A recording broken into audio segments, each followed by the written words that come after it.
Hey guys, നിങ്ങളെല്ലാവരും wait ചെയ്തിരുന്ന ഐഫോണിന്റെ iOS 18 updation വന്നിരിക്കുകയാണോ. അപ്പോൾ ഞാൻ ഈ അപ്ഡേഷനിൽ ഒരു 25 പുതിയ ഫീച്ചേഴ്സുകൾ ഐഫോൺ യൂസേഴ്സ് ആണെങ്കിൽ ഇത് മസ്റ്റ് വാച്ചബിൾ ആയിട്ടുള്ള ഒരു വീഡിയോ ആയിരിക്കും. അപ്പോൾ ഈ അപ്ഡേഷൻ വന്നിരിക്കുന്നത് 6GB അപ്ഡേഷൻ ആണ് കേട്ടോ. നമുക്ക് ഇന്ന് കാലത്തോട് കൂടിയിട്ടാണ് എല്ലാ ഡിവൈസുകളിലും ഈ അപ്ഡേഷൻ കിട്ടി തുടങ്ങിയിട്ടുണ്ടായിരുന്നത്. അപ്പൊ നമ്മൾ ഒട്ടും സമയം കളയാതെ എന്തൊക്കെയാണ് ആ 25 പുതിയ ഫീച്ചറുകളെന്ന് നമുക്ക് നോക്കാം കേട്ടോ.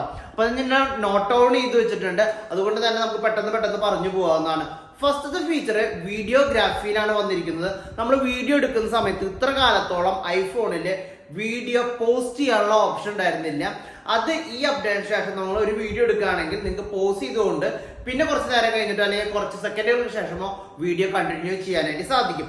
പിന്നെ വന്നിട്ടുള്ളത് എഡിറ്റിംഗിലാണ്. എഡിറ്റിംഗ് ചെയ്യുന്ന സമയത്ത് നമ്മളൊരു വീഡിയോ 60 FPS എടുത്ത വീഡിയോ 60 ഫ്രെയിം പെർ സെക്കൻഡ് എടുത്ത വീഡിയോ ആണെങ്കിൽ നമുക്ക് ആ വീഡിയോനെ നമുക്ക് 30 FPS പിന്നെ ആ വീഡിയോന്റെ ഉള്ളിൽ തന്നെ 2 ഫോർമാറ്റിലായിട്ട് കൺവേർട്ട് ചെയ്യാനായിട്ട് സാധിക്കും. പിന്നെ ടൈമറിലാണ് വന്നിട്ടുള്ളത്. ഇത്ര നാളത്തോളം ടൈമർ 3ഉം 10ഉം സെക്കൻഡിന്റെ ടൈമർ മാത്രമേ ഉണ്ടായിരുന്നുള്ളൂ. ഈ അപ്ഡേറ്റിന് ശേഷം 5 സെക്കൻഡിന്റെ ടൈമർ വന്നിട്ടുണ്ട് കേട്ടോ. പിന്നെ നമുക്ക് കാണാൻ സാധിക്കുന്ന ഫീച്ചർ നമ്മൾ മ്യൂസിക് കേട്ടുകൊണ്ടിരിക്കുക, ആ സമയത്ത് നമ്മൾ വീഡിയോ റെക്കോർഡ് ചെയ്യുകയാണെങ്കിൽ നമുക്ക് മ്യൂസിക് ഓട്ടോമാറ്റിക് ആയിട്ട് ഓഫ് ആയിരുന്നു. ഈ അപ്ഡേഷന് ശേഷം നമുക്ക് വീഡിയോ എടുത്തുകൊണ്ട് തന്നെ നമുക്ക് മ്യൂസിക് ബാക്ക്ഗ്രൗണ്ട് റൺ ചെയ്തുകൊണ്ട് വീഡിയോ എടുക്കാനായിട്ട് സാധിക്കും. പിന്നെ നമ്മുടെ മെയിൻ ആയിട്ടുള്ള ഒരു ഫീച്ചർ എന്ന് പറഞ്ഞിട്ടുണ്ടെങ്കിൽ നമ്മുടെ പുതിയ 5 വാൾപേപ്പറുകൾ വന്നിട്ടുണ്ട്.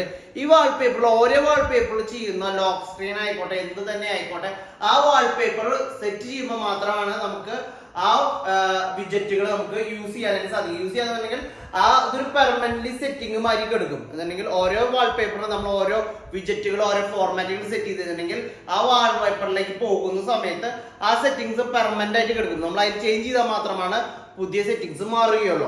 പിന്നെ നമ്മൾ നോക്കിയിട്ടുള്ളത് ചാർജ് ലിമിറ്റ് ആണ്. ഈ ചാർജ് ലിമിറ്റ് എന്താണെന്നുണ്ടെങ്കിൽ നമ്മുടെ ഫോണിന്റെ ചാർജ് 20% താഴെ ആവാനും പാടില്ല, 80% മേലേക്ക് ആവാനും പാടില്ല.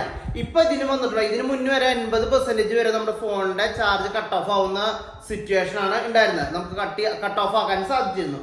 ഈ അപ്ഡേഷൻ 80 മിനിറ്റിലും 85 മിനിറ്റിലും 90 മിനിറ്റിലും 95 മിനിറ്റിലും വരെ നമുക്ക് ഈ ചാർജ് ലിമിറ്റ് സെറ്റ് ചെയ്യാനായിട്ട് സാധിക്കും. പിന്നെ അത് കഴിഞ്ഞിട്ടുണ്ടെങ്കിൽ ഐക്കന്റെ കസ്റ്റമൈസേഷൻ ആണ്. ഐക്കൻസ് കസ്റ്റമൈസേഷനിൽ നമുക്ക് വെറൈറ്റി തീമുകൾ നമുക്ക് ആഡ് ചെയ്യാനായിട്ട് സാധിക്കും.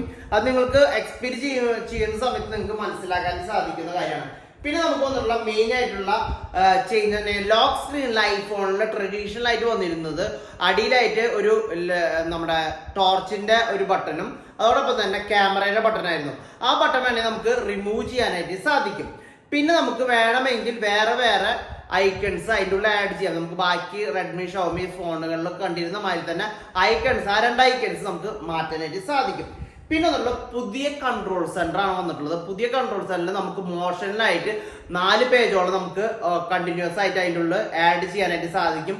അതോടൊപ്പം തന്നെ പുതിയ ഇതുവരെ കണ്ടിരുന്ന ഐഫോണിൽ നിന്ന് വ്യത്യസ്തമായിട്ടുള്ള ഒരു കൺട്രോൾ സെന്റർ ആണ് വന്നിരിക്കുന്നത്.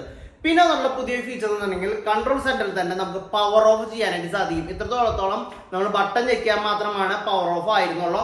ഇപ്പൊ നമുക്ക് കൺട്രോൾ സെന്ററിൽ തന്നെ ഒരു ബട്ടൺ കിട്ടും. ആ ബട്ടണിൽ ജസ്റ്റ് ക്ലിക്ക് ചെയ്ത് കഴിഞ്ഞിട്ടുണ്ടെങ്കിൽ ഫോൺ സ്വിച്ച് ഓഫ് ആവുന്നതായിരിക്കും.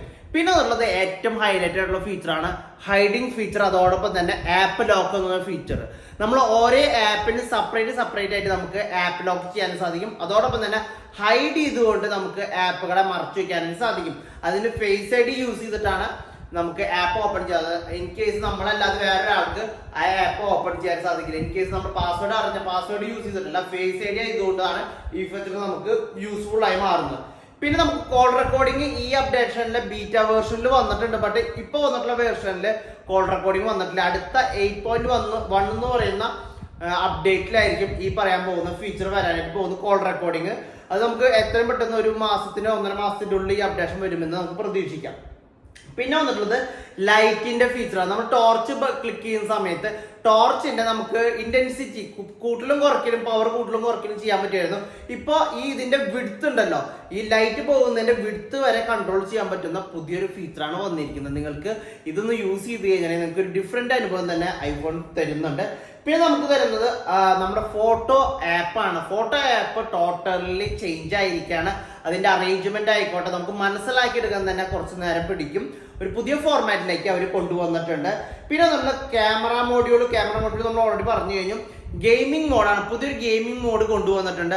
ആ സമയത്ത് നമ്മൾ ഗെയിം കളിക്കുന്ന സമയത്ത് ഈ മോഡ് ഓൺ ചെയ്യുകയാണെങ്കിൽ നമ്മൾ ബാക്കിൽ നടക്കുന്ന പെർഫോമൻസ് കുറയ്ക്കുന്ന കാര്യങ്ങളുണ്ടല്ലോ, അതൊക്കെ സ്ലോ ഡൗൺ ചെയ്തുകൊണ്ട് ഗെയിമിങ്ങിനെ ബൂസ്റ്റപ്പ് ചെയ്യാൻ സഹായിക്കുന്ന ഒരു അപ്ഡേറ്റ് ആണ് ഈ വന്നിരിക്കുന്നത്. അത് ഗെയിമിംഗ് മോഡ് എന്ന് പറഞ്ഞിട്ട് വന്നിട്ടുണ്ട്. പിന്നെ അതേപോലെ മെസ്സേജ് ആപ്പിൽ ഒരു പുതിയ സെറ്റിംഗ്സ് വന്നിട്ടുണ്ടെങ്കിൽ നമുക്ക് മെസ്സേജ് ഇനി ഒരാഴ്ച കഴിഞ്ഞിട്ടോ 2 ആഴ്ച കഴിഞ്ഞിട്ടോ അയക്കേണ്ട മെസ്സേജുകൾ ഇപ്പൊ തന്നെ നമുക്ക് ടൈമിങ്ങും ഡേറ്റ് അനുസരിച്ച് ഫിക്സ് ചെയ്തിട്ട് ആ സമയമാകുമ്പോൾ നമ്മളൊന്നും ചെയ്യേണ്ട, ഓട്ടോമാറ്റിക് ആയിട്ട് മെസ്സേജ് സെൻഡ് ആകുന്ന സിസ്റ്റം വന്നിട്ടുണ്ട്. അത് 2 വീക്സ് വരെയുള്ള സെറ്റിംഗ്സ് ആണ്, മെസ്സേജുകളാണ് നമുക്ക് സെറ്റ് ചെയ്യാനായിട്ട് സാധിക്കുന്നത്.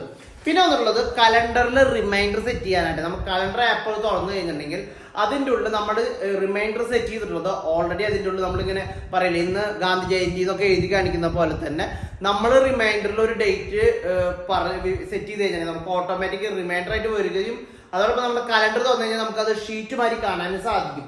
അതോടൊപ്പം തന്നെ നമ്മുടെ കാൽക്കുലേറ്റർ ആപ്പിൽ കുറേ അധികം പുതിയതായിട്ടുള്ള കാൽക്കുലേഷൻ വന്നിട്ടുണ്ട്. നമുക്കത് ശരിക്കും ഒരു എന്താ പറയാ, നമ്മുടെ ഏറ്റവും ടോപ്പ് ലെവലിലുള്ള കാൽക്കുലേറ്ററിന്റെ പല ഫീച്ചേഴ്സുകളും നമുക്ക് അതിലൂടെ കണ്ടുപിടിക്കാൻ സാധിക്കും, യൂസ് ചെയ്യാനും കാൽക്കുലേറ്റ് ചെയ്യാൻ സാധിക്കും. അതുപോലെ തന്നെ നോട്ട് ആപ്പിൽ നമ്മുടെ പല നോട്ട്സുകൾ എന്ന് വെച്ചിട്ടുണ്ടെങ്കിൽ കാൽക്കുലേറ്റീവ് രീതിയിലുള്ള നോട്ട്സുകൾ നമുക്ക് അതിൻ്റെ ഉള്ളിൽ നോട്ട് ആപ്പ് യൂസ് ചെയ്തിട്ട് വർക്കൗട്ട് ചെയ്യാവുന്നതാണ്. അങ്ങനെ വളരെ വ്യത്യസ്തമായിട്ടുള്ള കുറേ ഫീച്ചേഴ്സുകൾ ശരിക്കും പറഞ്ഞിട്ടുണ്ടെങ്കിൽ റെഡ്മിയിലും നമ്മുടെ ബാക്കി ഓപ്പോയിലും കണ്ടിരുന്ന ഐഫോണിൽ വരില്ല എന്ന് വിചാരിച്ചിരുന്ന കുറേ ഫീച്ചേഴ്സുകൾ നമ്മൾ ഇപ്രാവശ്യത്തെ ഈ അപ്ഡേഷനിൽ വന്നിട്ടുണ്ട്. അപ്പൊ നിങ്ങൾ മറക്കാതെ തന്നെ നിങ്ങൾ ഡൗൺലോഡ് ചെയ്തിട്ട് ഞാൻ പറഞ്ഞ ഫീച്ചേഴ്സ് നിങ്ങൾക്ക് ലഭിച്ചോ എന്ന് ഒന്ന് ജസ്റ്റ് കമന്റ് ചെയ്ത് പറയാം. Thank you for watching. By.